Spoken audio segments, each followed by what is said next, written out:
Hello दोस्तों, फिर से मैं लेके आया हूँ एक मजेदार कहानी। इस बार कहानी का नाम है शेर और बंदर की कहानी। एक जंगल में एक शेर रहता था। उसी जंगल में एक लोमड़ी भी रहती थी जो शेर की असिस्टेंट थी। लोमड़ी जंगल में जानवरों का पता लगाती और आकर उसकी सूचना शेर को दे देती।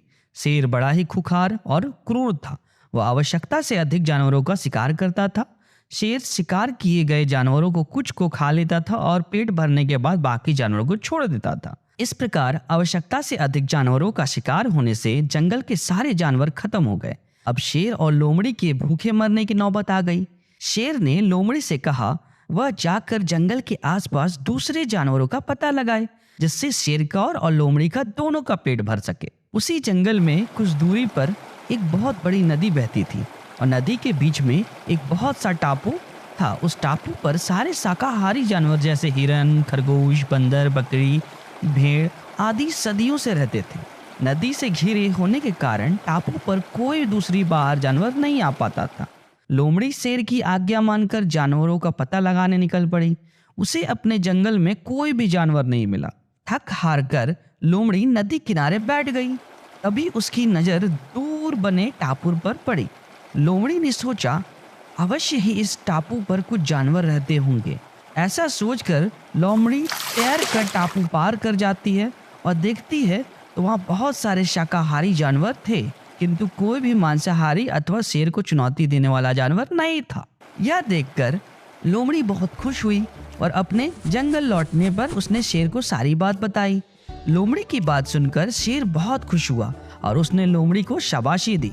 दूसरे दिन शेर लोमड़ी के साथ उस टापू में जानवरों का शिकार करने के लिए पहुंच गया। टापू पर शाकाहारी जानवरों को देखकर शेर के मुंह से लार टपक रही थी। उसने एक ही दिन में बहुत सारे जानवरों को मार डाला और कुछ जानवरों को खाकर बाकी जानवरों को छोड़ दिया। शेर लगातार 2 दिन इसी प्रकार शिकार किया। टापू के सारे जानवर शेर से बुरी तरह डर गए और सभी ने एक सभा बुलाई। सभा में शेर से बचने के उपाय पर चर्चा हुई। सभी ने अपने अपने सुझाव दिए। सभा में एक बूढ़ा बंदर भी था जो अपनी बुद्धिमानी के लिए जाना जाता था। सारे जानवरों ने उस बूढ़े बंदर से सुझाव मांगा। बूढ़े बंदर ने कहा, इस प्रकार अगर हम डर कर भागते रहें तो हम में से कोई भी नहीं बचेगा। हमें सूझबूझ के साथ इस शेर का सामना करना पड़ेगा। जंगल के दूसरे जानवरों ने बंदर से पूछा कि उसके पास शेर के सामना करने की कोई तरकीब है।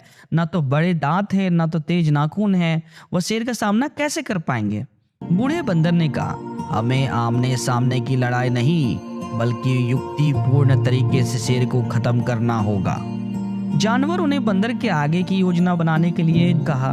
सबसे अनुरोध करने पर बंदर ने एक योजना बनाई जिससे बड़ी आसानी से शेर को मारा जा सकता। जंगल के सभी जानवरों ने मिलकर एक गहरा गड्ढा खोदा। उस गड्ढे को घास फूस और पत्तियों से भर दिया जो देखने में समतल जमीन की तरह दिखाई दे रहा था। शेर के आते ही सारे जानवर गड्ढे के सामने तरफ चले गए। शेर ने जैसे ही जानवरों को देखा उसकी भूख जाग गई और जानवरों का शिकार करने के लिए उसकी तरफ भागा। जैसे ही शेर गड्ढे के ऊपर से निकला, घास फूस और पत्तियों के दब जाने से शेर गहरे गड्ढे में गिर गया।